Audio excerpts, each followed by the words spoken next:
Sempre de falar sobre o título, né, da lição, porque ela diz muito daquilo que a gente vai estudar.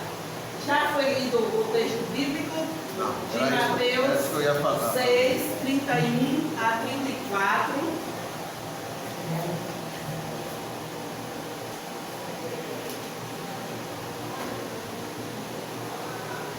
O texto nos diz assim: portanto, não se preocupem dizendo: o que vamos comer?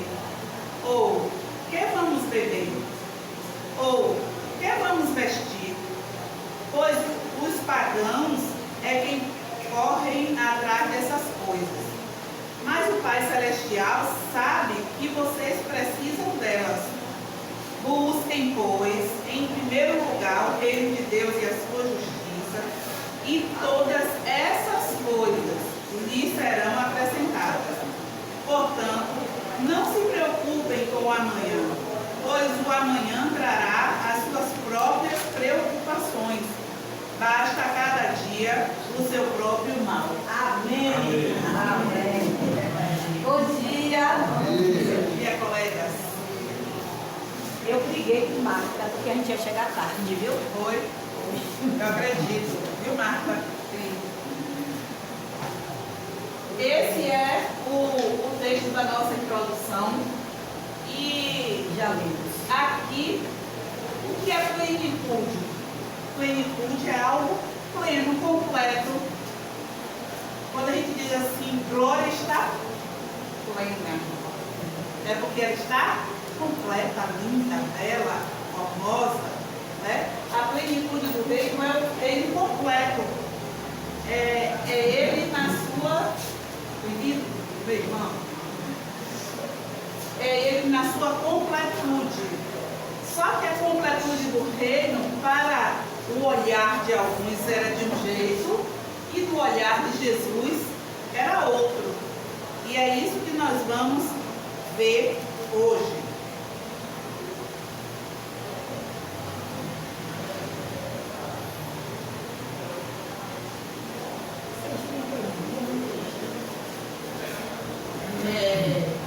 Em primeiro lugar, este sermão que nós estamos estudando já desde o início desse trimestre, ele não é um código de regras. O que é um código de regras? São leis que têm que ser cumpridas e obrigatoriamente obedecidas. E esses são os códigos de regras. E o Sermão do Monte não é isso. Na verdade, Jesus veio corrigir algumas visões distorcidas que estavam sendo ensinadas pelos fariseus. E quando ele começa a fazer essa descrição dessas orientações que os discípulos da época e nós, discípulos de hoje, devemos cumprir, ele está querendo corrigir algumas coisas que não estavam sendo bem ensinadas. Então ele faz o quê? Ele define o perfil dos súditos do reino. Quem serão os súditos daquele reino? Todo reino tem um rei, tem um território, tem súditos, e ele precisava definir isso. Quem é que vai ser? Quem vai fazer parte deste reino? Quem vai ser esses futuramente denominados cristãos? Né? Aí ele vai estar dizendo quais são as diretrizes, qual é o perfil, quem é que vão ser esses súditos, porque inicialmente ele está aqui ensinando sobre prioridades. O que são prioridades? Aquilo que a gente define que deve vir primeiro em nossas vidas. Quando a gente conhece o dia, a gente já diz assim: hoje eu tenho que fazer determinada coisa, né? A gente já estabeleceu no dia anterior e a gente tem algumas coisas que a gente define como prioridades para aquele dia. E essa é a orientação da Bíblia, né? basta cada dia o seu mal. Então a gente define a prioridade daquele dia. Claro que existem algumas prioridades que elas já são efetivas na vida da gente, né? Como ler a Bíblia, como fazer oração, como fazer a higiene pessoal. Algumas coisas já são fixas, mas existem coisas que a gente estabelece como prioridade para aqueles dias. Então Jesus, ele ensina quais são as prioridades do reino, dos súditos que vão fazer parte desse reino, né? São pessoas que elas devem ser de confiança e emitir confiança e ter confiança no reino e praticar justiça. São as prioridades estabelecidas. Mas qual era a visão que as pessoas daquela época tinham do reino de Deus? Quando Jesus Cristo veio, o Filho de Deus, o que é que eles pensavam que ele faria? O que é que eles esperavam de Jesus, do rei dos judeus? Esperavam que ele fosse um grande líder militar. Que ele tivesse um grande exército, que ele fosse um homem como Moisés, e que ele, com a força do braço, fosse libertar o povo do jugo de Roma. O nome Messias transmite essa sensação, né? Sim. Vai vir um grande libertador, Sim. alguém que vai chegar e resolver a nossa vida. Pronto, e resolveu, eternamente. Resolveu. Só que não da forma como eles imaginavam. Vejam assim, vamos contextualizar para as nossas vidas.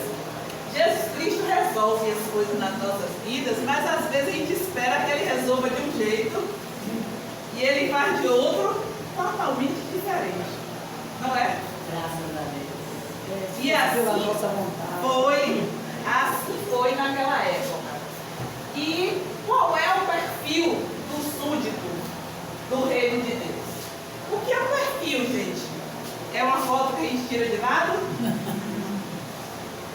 O que é um perfil? O que é que um perfil diz? Eu acho que é uma maneira de ser. Uma maneira de ser. Características. Então, o perfil, ele fala muito sobre as características. Já viram lá, quando a gente vai para um site, seja ele de qual tipo for, aí quando você clica lá no cantinho tem perfil. Aquele perfil é para você preencher com seus dados pessoais. A pessoa às vezes tem até o mesmo nome. No meu trabalho a gente encontra muito problema com essa questão dos homônimos. E já tive casos até incríveis da pessoa ter o mesmo nome e o nome da mãe ser igual também. Rapaz, aí é difícil, viu? Não é? Como é que a gente vai dizer que aquela pessoa que está ali presente não é aquela que está lá no perfil? Porque o nome da mãe diferencia muito. Tanto é que existem locais que a gente faz o cadastro e que pede apenas o nome da mãe. Porque pela data de nascimento, pelo nome da mãe, já se define as características da pessoa, quem é quem. Mas já vi esse tipo de situação, de deixar a gente com o juízo feito.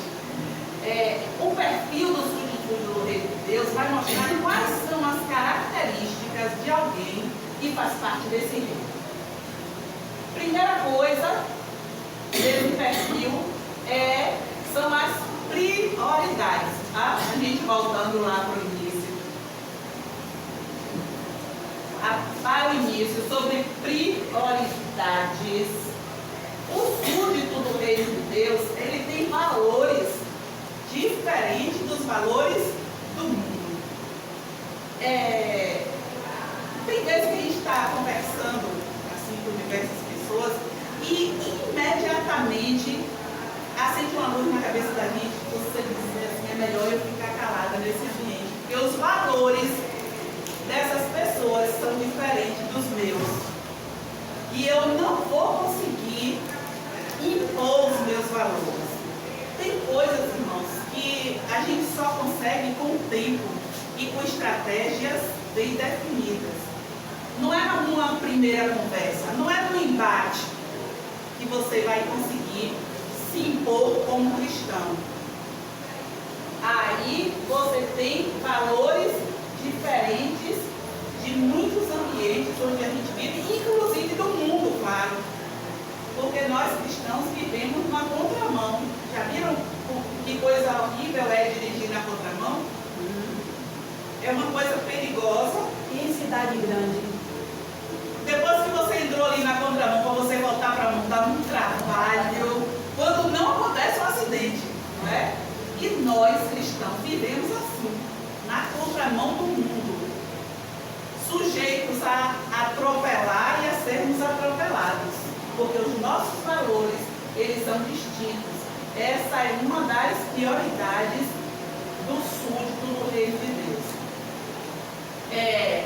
Olha que coisa importante dessa lição de hoje, muito importante, muito atual, e para a gente colocar dentro da nossa mente, do nosso coração, que o reino de Deus não é pronto-socorro para necessidades materiais. Até nós, filhos de Deus,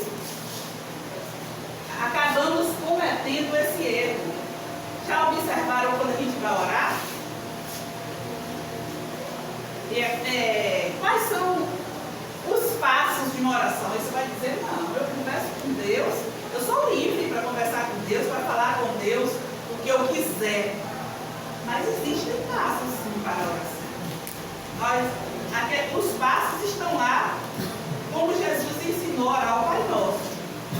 Ali não é para ser repetido, ali é para a gente entender qual a sequência. Então nós temos que reconhecer a soberania de Deus na nossa oração, em primeiro lugar. E o que é que a gente faz muitas vezes? Já vai se ajoelhando ou sentando ou em pé, seja como for, e já vai dizendo assim, Senhor, abençoa meu filho que está passando por isso, abençoa o irmão fulano de tal que está doente disso. Verdade, não é? verdade. Aí a gente vai atropelando a oração e a gente vai praticando como um pronto-socorro. No pronto-socorro não existe muito critério de atendimento a quem estiver pior. Não é? Aí quando a gente chega no pronto-socorro, aí você pensa que o médico vai lhe requisitar alguns exames que vai resolver, ele não vai resolver a sua situação. Ele vai passar um remédio para dor e mandar para casa. Porque ali é a urgência mesmo, é um pronto-socorro. Mas, aí, inclusive, ele diz assim, procure seu médico para você tratar desse problema do seu coração, para você cuidar disso, cuidar daquilo, porque ali é um pronto-socorro, é para as emergências. E o reino de Deus não é um pronto-socorro. Aqui é um lugar onde a gente vai morar. O reino é lugar de morada. Não é lugar de você chegar para resolver aquela urgência ali e cavalgar. A gente tem que ter muita atenção para nós mesmos não fazermos isso. E para a gente não estar ensinando errado para as outras pessoas. Porque a gente ensina com aquilo que a gente faz. Muito mais do que com a gente fala. O súdito do reino de Deus, ele tem uma vida espiritual acima das preocupações terrenas. Nós moramos aqui, mas o nosso olhar deve estar sempre para o alto. A nossa visão deve sempre ser, enquanto eu estiver aqui, eu tenho que ter qualidade de vida cristã, eu tenho que ter bom testemunho de vida cristã, eu tenho que ser uma boa influência para as pessoas que estão aqui, independente delas serem cristãs ou não. Eu moro aqui na terra, eu estou passando esse tempo aqui na terra, e enquanto eu estiver aqui, eu tenho que cuidar de tudo isso, da minha vida espiritual, e cuidar para não atrapalhar a vida espiritual de quem está por perto também.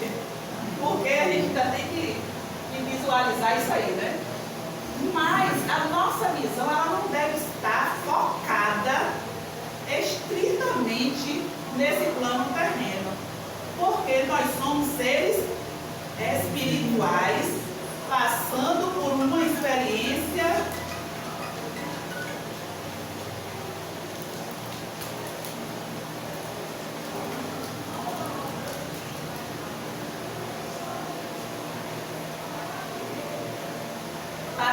uma experiência terrível.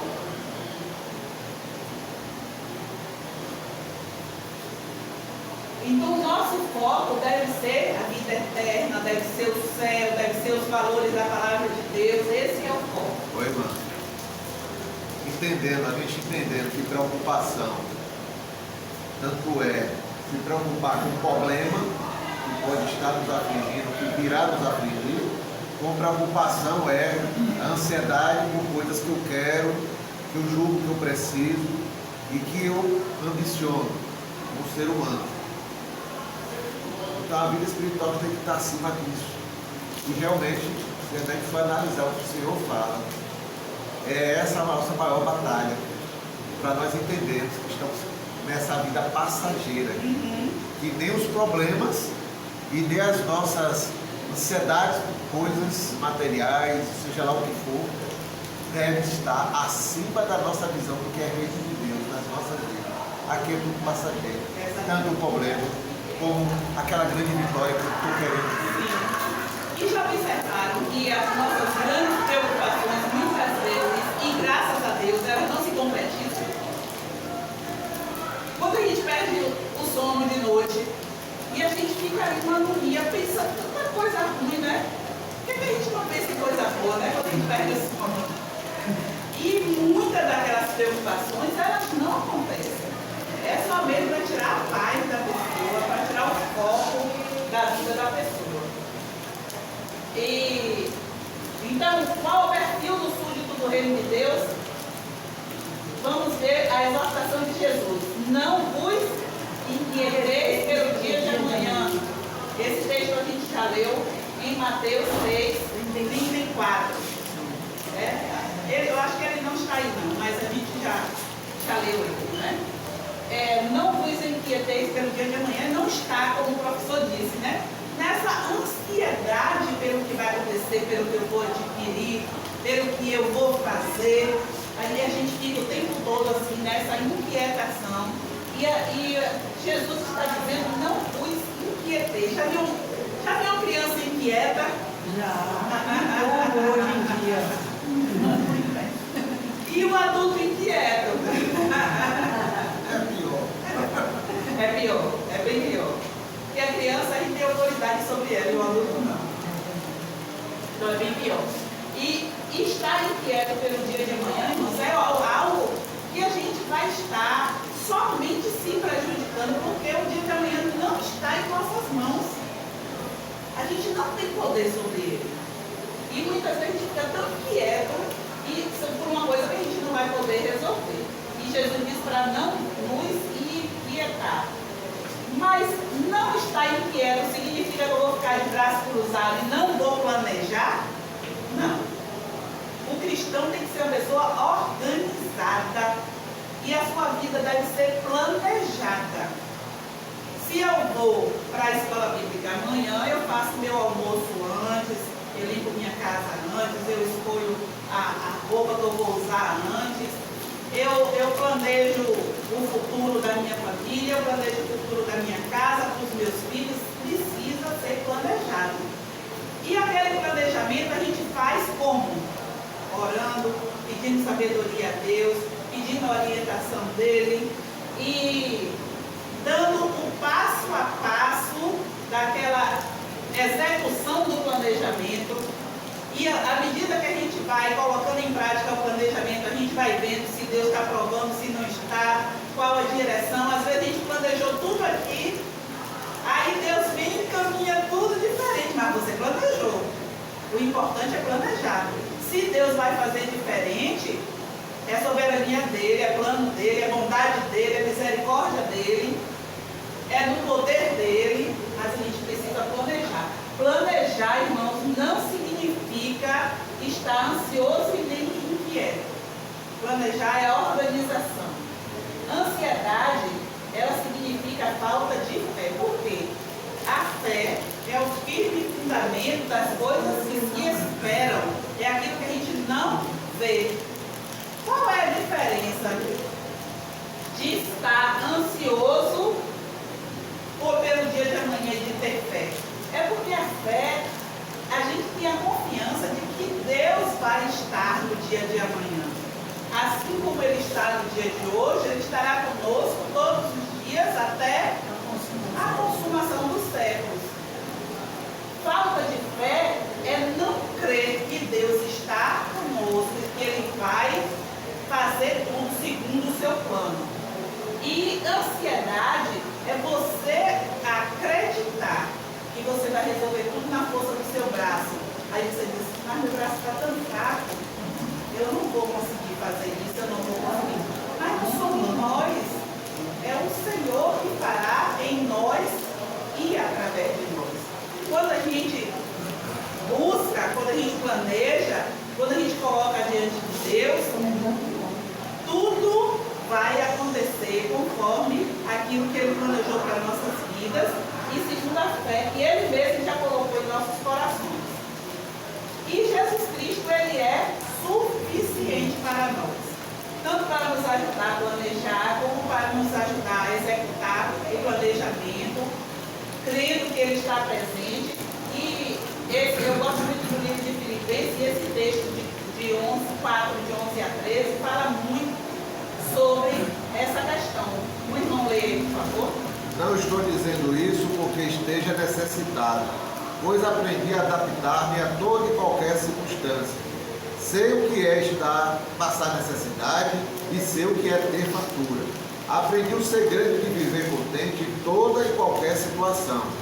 Seja bem alimentado, seja com fome, tendo muito ou passando necessidade. Tudo posso naquele que me fortalece. Glória a Deus. Então Cristo, Ele é suficiente em qualquer circunstância. Nos momentos bons, nos momentos difíceis, no momento de enfermidade, no momento de escassez, no momento da vitória, da alegria, Ele é suficiente. Quando a gente ouve uma pessoa repetir esse versículo, posso todas as coisas naquele que me fortalece, pode ver que a maioria das pessoas está dizendo isso como eu posso ter bênçãos materiais, pronto socorro para necessidades materiais. Mas não é esse o sentido. O apóstolo Paulo disse que ele podia também padecer necessidades. E mesmo no momento em que se padece necessidades, o Senhor é suficiente, está presente. Os únicos do reino de Deus, o texto nos diz que não deve ter. Oi, mano. Esse até que a irmã tocou aí, planejar sem ansiedade. Estamos meditando aqui, né? Que tem duas vertentes, né? Sim. Tem o que não planeja. Sim. A pessoa não planeja a sua vida profissional, não planeja seu estudo, não planeja sua vida em família, não planeja nada. Eu vou de acordo com a onda. Não, assim, Deus não mandou você viver desse jeito, Deus não mandou a gente planejar. Uma irmã colocou. Eu não sei se eu vou viver 2 dias, 20 anos, 40 anos, 60 anos, mas eu tenho que saber para onde eu vou caminhar enquanto eu estou aqui. Né? E o Senhor nos dá essa direção. Pronto, esse é uma vertente. Mas tem o outro que planeja e fica rígido dentro do planejamento dele. Deus está querendo mudar, está querendo dar a direção a ele, e ele está dizendo, não, rapaz, é Satanás que está tentando me atrapalhar. Não, é Deus. Olha, vai ver, temos que andar em sintonia com o Senhor, em intimidade com o Senhor, porque em algum momento Deus está nos conduzindo para outra direção, como a gente viu lá em Atos. Paulo fez o planejamento dele, de ação evangelística, e saiu de cidade em cidade. Quando chegou numa cidade, ele falou, agora você não vai para lá, você vai para cá. E Paulo teve que receber duas presenças do Senhor, do Espírito Santo, para confirmar que o que o Senhor queria era outra coisa. Não estava discordando do planejamento de Paulo, mas o que Deus queria para a vida dele naquele momento era outra situação. Como a gente tem que estar sintonizado nessas duas situações. E isso é obediência, e é o que Deus quer de nós, né? Ele quer que a gente seja flexível à vontade dele e esteja sendo uma pessoa que ele possa conduzir.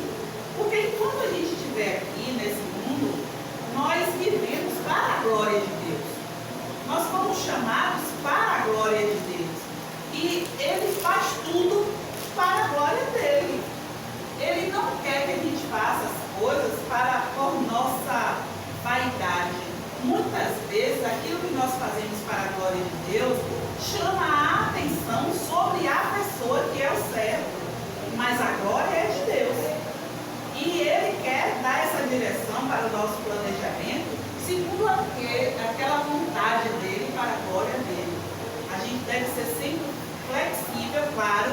estar com os ouvidos atentos para ver se aquela é a voz do Senhor, se é Ele que está falando, pedir discernimento espiritual.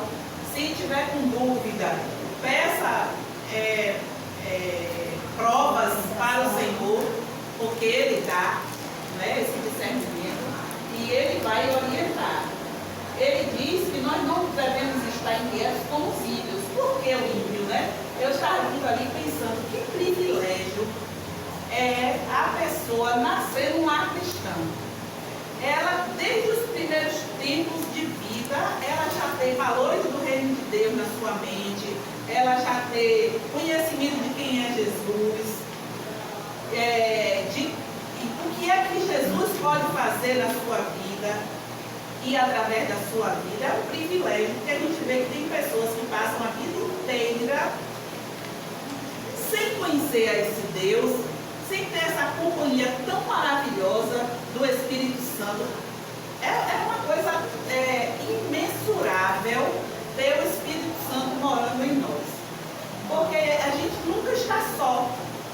Em toda e qualquer circunstância, a gente não tem nem como explicar para as pessoas essa paz que a presença do Espírito Santo em nós pode dar. Porque o mundo está se acabando em nosso redor e na nossa vida, mas a gente tem uma paz que não tem explicação. E o ímpio é aquele que não tem essa paz, que não conhece a Deus, que não conhece a Jesus, que não tem esperança, que está sozinho, e é uma sensação horrível, que a gente deve compreender também o estado do ímpio. E o ímpio, que ele está no mundo, e ele faz essas perguntas, né? Quando ele está inquieto, ele pergunta: o que é que eu vou comer, o que é que eu vou beber, como é que eu vou me vestir, como é que eu vou viver o dia de amanhã? Ele tem essas preocupações. Mas nós que somos servos de Deus, irmãos, essas palavras aqui, elas podem ser interpretadas literalmente ou extensivamente. Porque é muito agoniante, por exemplo, um pai de família que está desempregado e ele não tem comida para dar para seus filhos e para si próprio. É literal isso aí, essa preocupação. Mas o salmista disse: fui moço e hoje sou velho, nunca vi desamparado, nem a sua descendência mendigar o pão. E a gente vê isso nas nossas vidas, coisas mínimas e básicas, o Senhor não deixa faltar em nossas vidas. E o ímpio, ele, quando ele não tem o que comer, o que beber, o que vestir, literalmente, ele fica inquieto. Ele não tem essa palavra de esperança que a Bíblia nos dá. Mas essas três palavras também, elas significam necessidades básicas do ser humano. Coisas materiais que a gente vai precisar enquanto estivermos aqui na Terra. Todos nós precisamos dessas coisas. E aí, o texto diz que os ímpios, eles têm ansiedade, eles se perguntam, eles buscam, eles ficam angustiados e ansiosos por essas perguntas.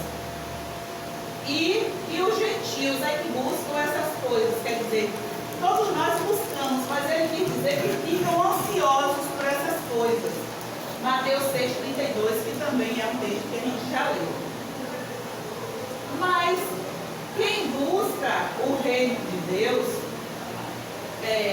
quem é súdito do reino de Deus, ele busca o abrigo, o suprimento, a direção de Deus. É Ele quem dá tudo isso, tanto as coisas materiais, como aquilo que vai suprir as nossas vidas de forma espiritual. É o Senhor quem dá. O código ético do reino. O que é ética? É a forma como nós devemos nos conduzir de forma a representar este reino. Se nós somos, já viu assim, quando os nossos filhos fazem alguma coisa errada, e alguém vê, vai dizer assim, ó, o filho de Marta. Eu conheço Marta. Marta é uma mulher tão direita. E olha como é que o filho dela está se portando. Não é? Aí vai vincular logo o quê? Vai vincular Marta ao que o filho está fazendo, sendo que Marta não mandou ele agir daquele jeito. Não foi esse o ensinamento que ela deu para ele, não foi essa a orientação que ela deu. E nós, como súditos do reino de Deus, todo mundo está olhando como é que nós vamos nos portar. E isso é ética. É a ética do reino de Deus, é a ética do cristão, é a ética do súdito do reino de Deus, é a forma como nós nos portamos. E esse Sermão do Monte é uma diretriz que Jesus está dando para expressar esse código de ética, para dizer como é que a gente deve se conduzir, se portar para o nosso próprio bem e para servir de testemunho para os outros. Essa palavra é muito interessante, né? Ouvistes, Mateus 5. Ele repete várias vezes, Mateus 5. Como? Ele repete várias vezes, ouvistes, eu morei contigo. Sim. Por quê? Porque na lei eles tinham aprendido isso, né? Os fariseus tinham ensinado daquela forma, através daquilo que a lei de Moisés ensinou. Por isso que ele diz ouvistes. Aí ele está contextualizando a lei, aquilo que foi ouvido com o que ele estava dizendo agora. Diversos pontos. Todos os pontos ele vai dizendo. Aí ele vai pegando o que a lei disse e o que é que ele está dizendo agora. Ele está dizendo? Não, ele está completando tudo aquilo que a lei já tinha ensinado. Nós ouvimos muitas coisas, né? Aprendemos muitas coisas, mas quando a gente estuda o Sermão do Monte, a gente está atualizando, fazendo um checklist. Como é que está a minha vida cristã? Isso aqui eu estou fazendo? Isso aqui eu estou fazendo? Isso aqui estou precisando melhorar? É para isso que serve o Sermão do Monte. As bem-aventuranças, elas descrevem o perfil do verdadeiro súdito. O súdito é aquele que faz parte de um reino. Nós somos súditos do reino de Deus e nós devemos estar com o nosso perfil de acordo com aquilo que está sendo ensinado. Qual a visão que nós temos do reino de Deus? Uma visão correta do reino. Esses aspectos estão aí nesse texto que foi lido, Mateus 6,33. Então, em primeiro lugar, nós devemos buscar. Buscar é uma coisa que se faz incessantemente, todos os dias devemos buscar o reino de Deus. Em primeiro lugar, buscar seu reino, buscar sua justiça e todas estas coisas.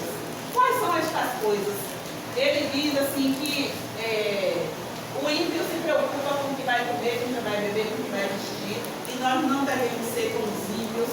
E aí ele diz que todas estas coisas nos serão acrescentadas. Eu vou, toda hora que fala, eu lembrei de uma história vou resumir aqui para vocês. Nós não tínhamos não éramos evangélicos. Então, quando o Aldemir saiu da Telebahia pela primeira vez, nós passamos uma fase difícil. Aí eu fui na casa da minha irmã, busquei o dinheiro, que minha irmã tinha condição, aí fiz as compras, tudo, e deixei o dinheiro do transporte dele para ele ir no outro dia trabalhar. Aí chegou alguém na janela lá da nossa casa que precisava vender umas ferramentas porque ele estava desesperado, que a família estava com fome, não sei o quê. Aí o Aldemir pegou o dinheiro todo que ele tinha e deu. Eu não tinha ficado com dinheiro nenhum. Aí ainda deixou o homem levar com todas as ferramentas e levar o dinheiro. Aí quando foi no outro dia de manhã cedo, ele me pediu dinheiro para pegar o transporte. Eu disse, eu lhe dei ontem, não sobrou. Aí eu fiquei naquela agonia, mas ele conseguiu correr e conseguiu pegar o transporte. Só que eu lembrei de algumas coisas. Todos os dias eu lia o Salmo 25. Nós não éramos evangélicos.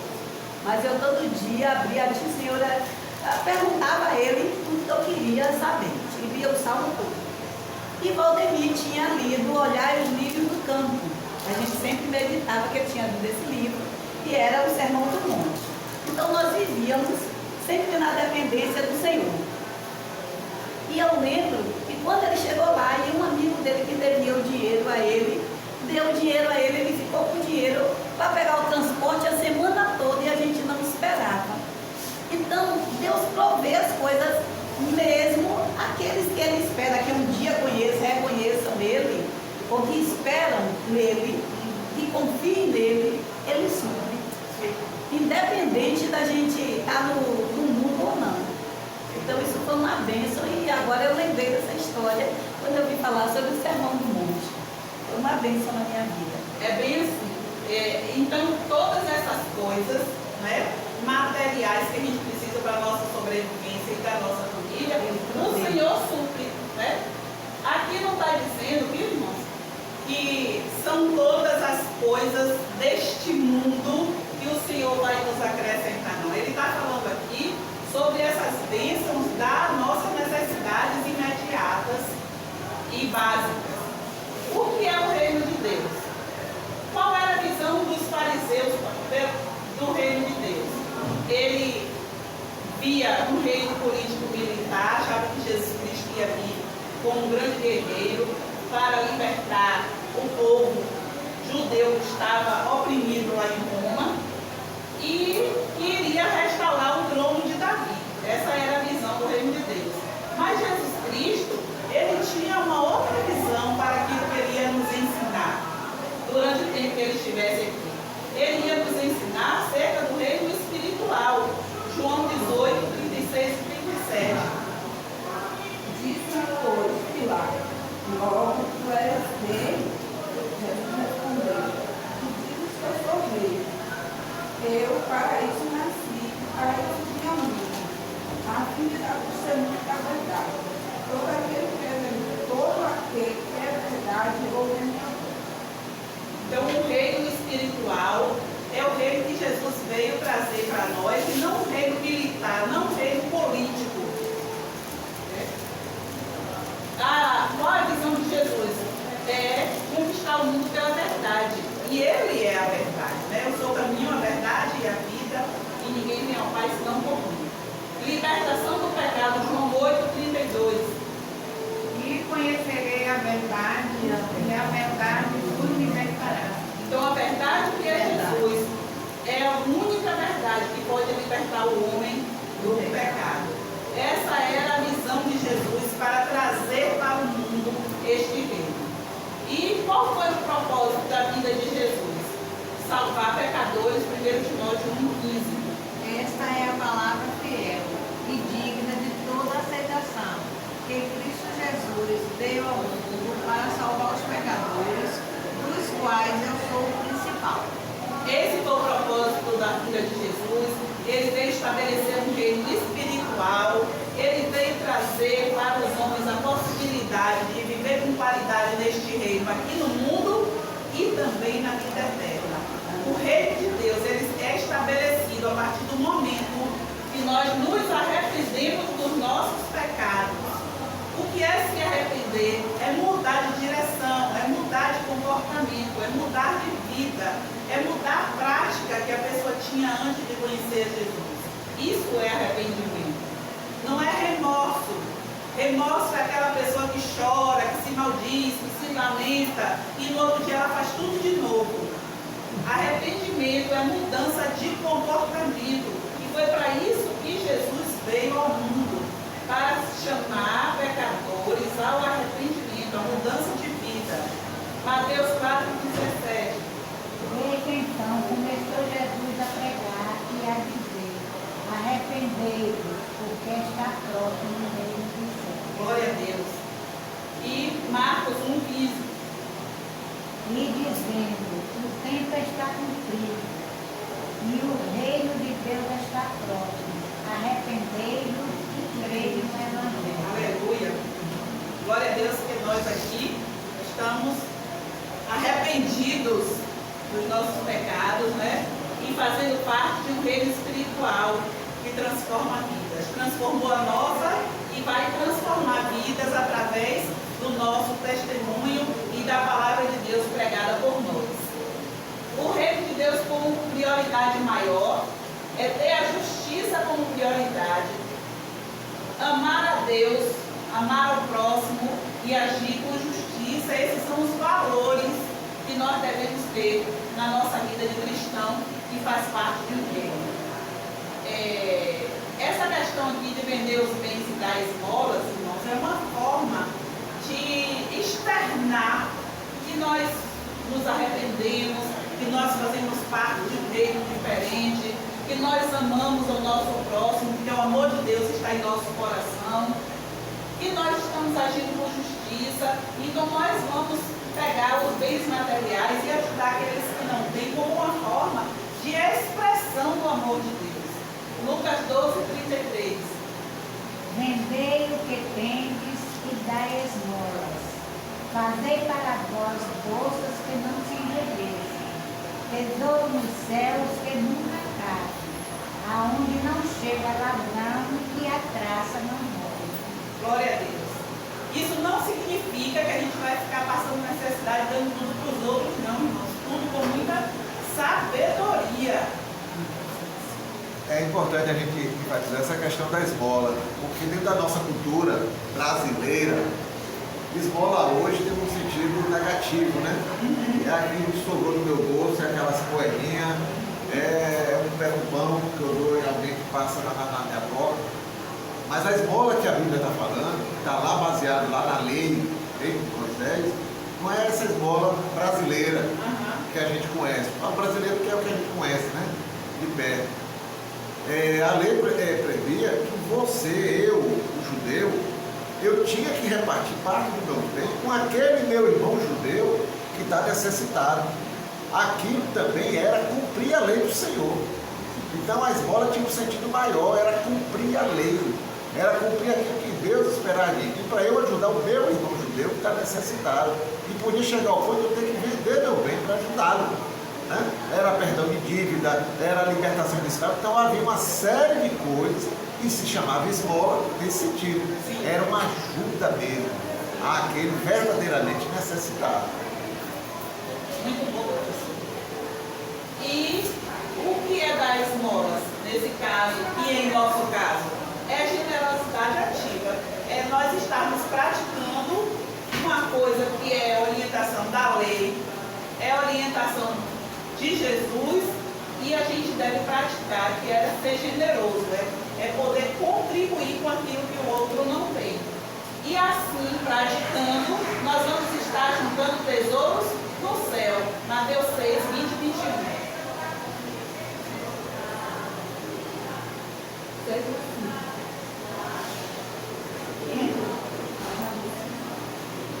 Quem é que vai ver? Vamos lá, eu vou ler aqui. Mas ajuntai tesouros no céu, onde nem a traça nem a ferrugem consomem, e onde os ladrões não minam nem roubam.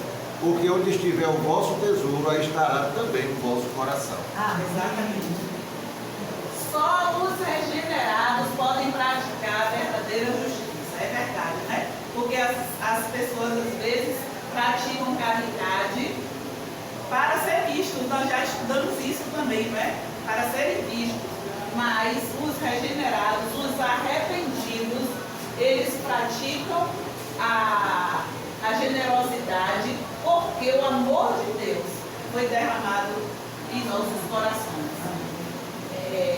É porque nós temos a vida centralizada em Deus e viver hoje para a glória de Deus. O hoje para a glória de Deus. É assim que deve ser a vida do cristão. Mateus 6, 34 também é um texto que nós já lemos, né?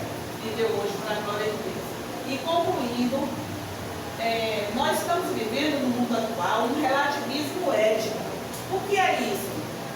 É você dizer assim, a Bíblia fala isso, isso e isso sobre determinado assunto. Aí a pessoa que está do seu lado diz assim, depende.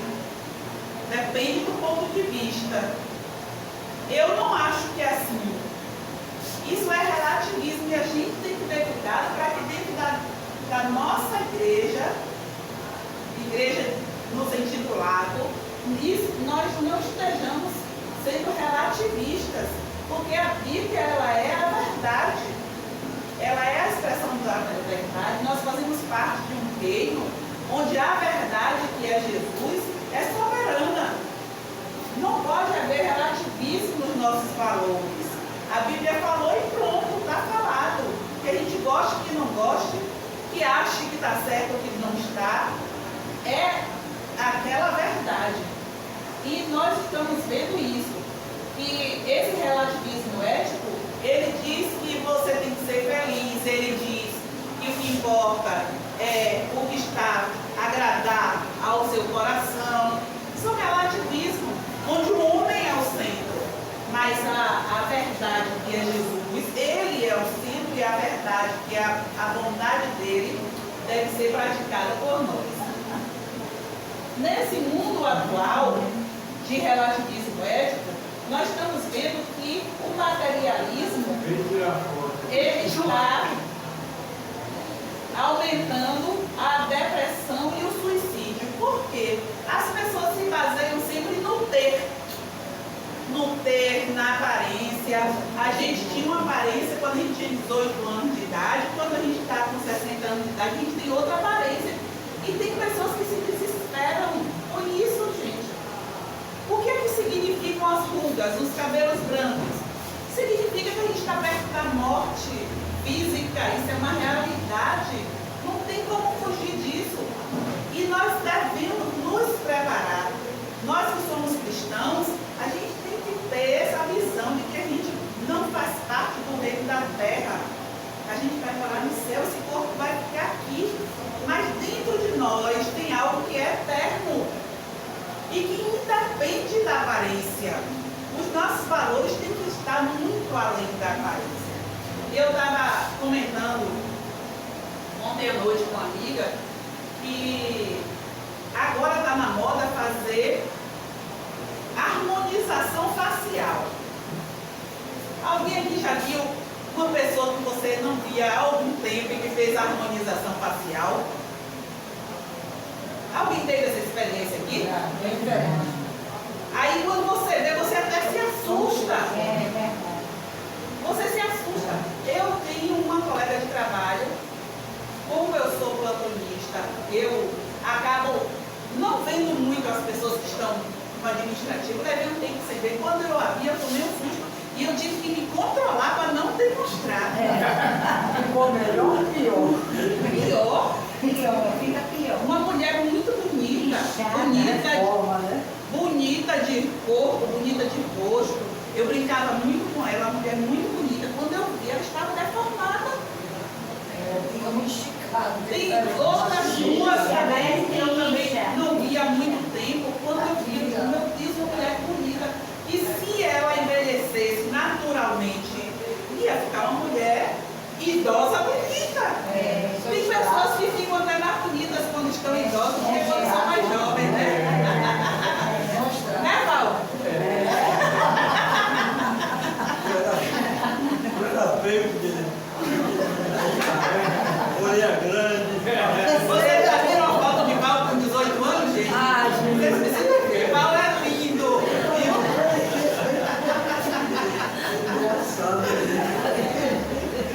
Então, irmãos, aí as pessoas estão tão apegadas com essa questão da aparência, com essa questão material, de um corpo que vai ser comido pelos bichos, e a gente não precisa dele para ir para o céu, gente. A gente não precisa dele. Glória a Deus.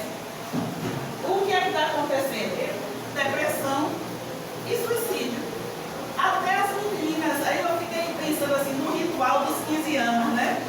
Aí a menina tirava o salto, a sandalinha, botava o salto alto naquele ritual dos 15 anos de idade, tudo, né? Aí passava um batonzinho mais coradinho quando completava os 15 anos. Hoje a gente vê as meninas com 10, 11, 12 anos com uma maquiagem que eu não sei nem fazer. As meninas só vivem maquiadas. Tem criança de 3 anos, 4 anos. Isso. Olha, minha neta de 8 anos faz uma maquiagem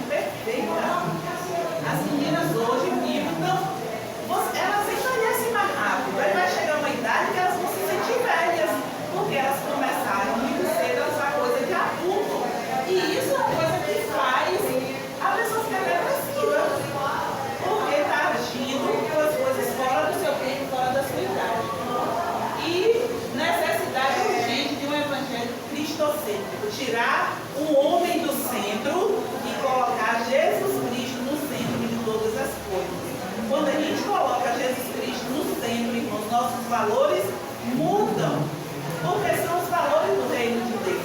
E são eles que devem direcionar as nossas vidas. Que assim seja, que o Senhor nos abençoe, que essa palavra seja aplicada aos nossos corações. O professor quer dar um aviso? Só repetir o que a gente já colocou lá no grupo, né? A nossa classe atingiu o alvo e ultrapassou, né? E ultrapassou.